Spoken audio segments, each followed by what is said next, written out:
the 1930s, the construction of this bridge was an engineering marvel. It would span nearly a mile over Puget Sound and finally allow the automobile to go where only ferry boats had gone before. America was still struggling with a Great Depression, and money was tight. Acclaimed East Coast bridge designer Leon Mosif kept within a strict budget by using inexpensive solid steel girder plates and designing a narrow two-lane roadway. This strategy had worked fine in the East. However, what Mosif hadn't counted on was the complexity of the wind that blows through the Narrows. Construction was going along just fine until the floorboards on the bridge's decking were put down. That's when the bridge began to move strangely. In the context of their knowledge at that time, they had no reason to believe that there was any way the wind could destroy it. So despite the bridge's unusual movements, it opened to traffic on July 1st, 1940. The Tacoma News Tribune quickly dubbed the bridge Galloping Gertie for its roller coaster ride in the wind. Howard Clifford was a reporter for the paper. It scared a lot of people. They wouldn't go across if they didn't have to when it was galloping. Others, they just got used to it. But you'd be driving across, and the way it was galloping, you'd see a car ahead of you, and then all of a sudden it would disappear in a gully, and you'd be in the gully behind it, and there'd be a hill in front of you. And then all of a sudden it would appear again. Finally, local officials appropriated $20,000 to study what was causing Gertie to gallop. They were experimenting in the wind tunnel at the University of Washington and had decided to cut big holes in these solid panels to let the wind out, and that contract was being let and would have started in a few days, but wasn't soon enough. On November 7th, a 42-mile-per-hour wind began to gust through the Narrows. Gertie began to gallop more than ever. Authorities closed the bridge to traffic after allowing the last motorist and his dog to pass. When he was halfway across, the bridge began to sway violently, forcing the driver to abandon his car and his panicked dog. The bridge was not only galloping like it does, but beginning to twist and turn, and he couldn't keep the car on a straight path, so he finally got out, and he tried to get the dog, and it bit him. So he had to crawl on his hands and knees till he got to the tower, and then he could stand up and kind of stagger back. Gertie continued her wild gallop.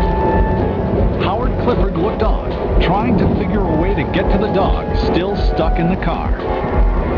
I didn't know whether the bridge was going to fall or not. I thought maybe we could go out to the car and get the dog out of it. There was a sound that sounded like rifle shots.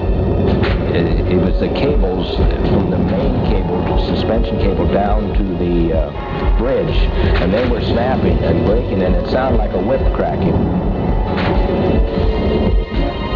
It was just then that the center section of the bridge dropped out.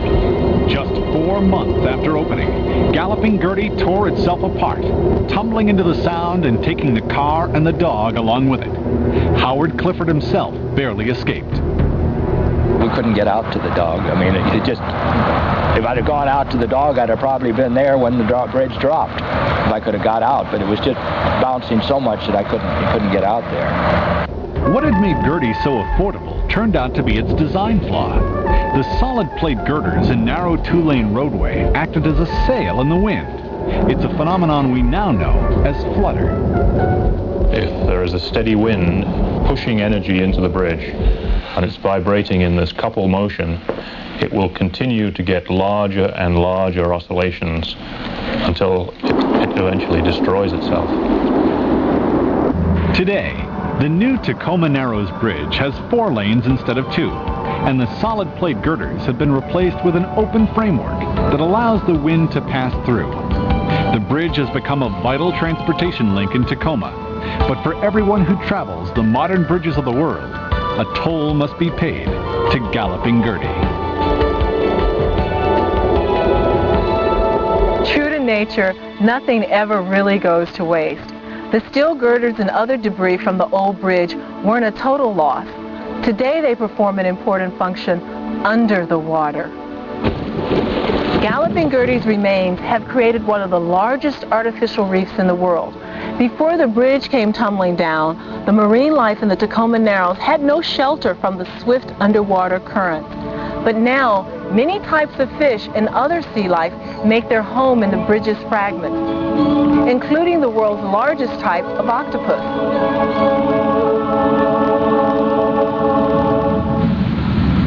Galloping Gertie leaves an extraordinary legacy, contributions to safe bridge engineering design, and a spectacular underwater habitat.